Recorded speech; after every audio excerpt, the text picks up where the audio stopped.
My wife Sarah and I were the perfect couple, or so I thought. Our 10th anniversary was coming up, a milestone I was incredibly excited to celebrate.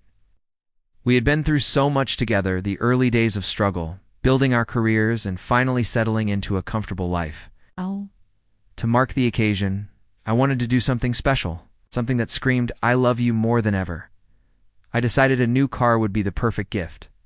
Not just any car, but a luxury SUV we had both been dreaming about for years. We walked into the dealership hand in hand, buzzing with excitement. That's where we met him. His name was Leo. He was slick, charming, and had a smile that could sell ice to an Eskimo. He greeted us warmly, his eyes lingering a little too long on Sarah. I brushed it off as a salesman's tactic. He showed us the exact model we wanted, a sleek black SUV with all the bells and whistles. Sarah was ecstatic. As Leo explained the features, he kept directing his comments and his gaze toward her. He'd lean in close, his hand brushing her arm as he pointed to a button on the dashboard. I felt a small, uncomfortable knot in my stomach, but I told myself I was being paranoid. This was a happy day, and I wasn't going to let some over-friendly salesman ruin it. We bought the car. Leo handled all the paperwork, making the process smooth and even enjoyable. He gave Sarah his business card, telling her to call him directly if she had any questions at all about her new ride. "My personal cell," he said with a wink. "Anything you need." Sarah tucked it into her purse, smiling. The drive home was incredible. Sarah was behind the wheel, her face lit up with pure joy. We blasted our favorite songs, sang along at the top of our lungs, and felt like we were 20 again. That night, we celebrated with a fancy dinner. Everything felt perfect. The car was more than just a car. It was a symbol of our success, our journey, and our enduring love. Over the next few weeks, I noticed a change in Sarah. She was more distant.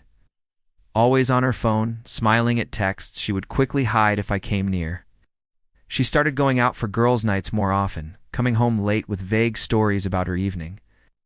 The unease I felt at the dealership returned, stronger this time. She also became obsessed with the car. She was constantly washing it, taking it for long drives by herself, and learning every single feature. She mentioned a few times that she had to call Leo to ask about the navigation system or the Bluetooth connection. "He's just so helpful," she'd say. Each time she mentioned his name, that knot in my stomach tightened. The doubt started eating me alive. I hated the person I was becoming, suspicious, anxious, constantly checking her phone when she was in the shower. The breaking point came one Saturday afternoon. Sarah said she was going to a yoga class and then meeting a friend for lunch. She took her new car, of course. An hour after she left, I got an email notification from our shared tablet. It was a receipt from a flower shop. A dozen red roses sent to an address I didn't recognize. The message on the card read, "Can't wait to see you. Counting down the minutes. All my love, LL Leo." My blood ran cold. I Googled the address. It was an apartment complex just a few miles away. My mind raced. It couldn't be. There had to be an explanation. Maybe it was for a friend. But the message. All my love, I knew I had to see for myself, as much as I dreaded what I might find. I got in my own car and drove to the address, my hands shaking on the steering wheel. As I pulled into the visitor parking lot, I saw it. My new black SUV, the anniversary gift. It was parked right there, heart hammered against my ribs. I felt sick. I sat in my car for what felt like an eternity, staring at the SUV, trying to process the reality crashing down on me. I didn't know what to do. Confront them? Just leave? I decided to wait. I needed to see them. I needed to see it with my own eyes to believe it. About 2 hours later, they emerged from the building. It was Leo and Sarah. They weren't just walking together. They were holding hands. He leaned down and kissed her, a long, lingering kiss, full of a passion I hadn't seen from my wife in years. She laughed, a carefree sound that shattered my heart into a million pieces. They walked over to the SUV. He opened the passenger door for her, just like a gentleman.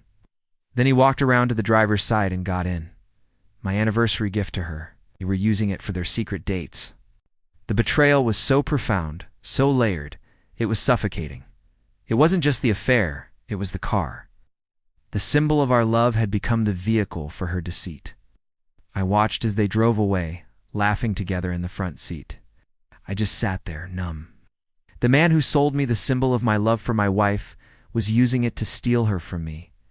I drove home in a daze. The house felt empty and cold.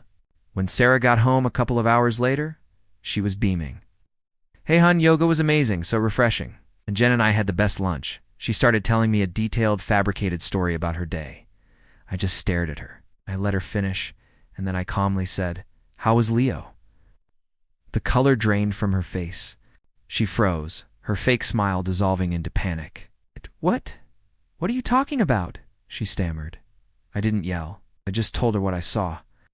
I told her about the flowers, the address, seeing them kiss. The truth finally came out, mixed with tears and pathetic excuses. It had started with the phone calls about the car.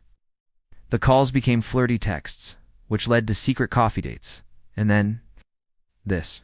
She cried that she was sorry, that it was a mistake, that she didn't know what she was thinking.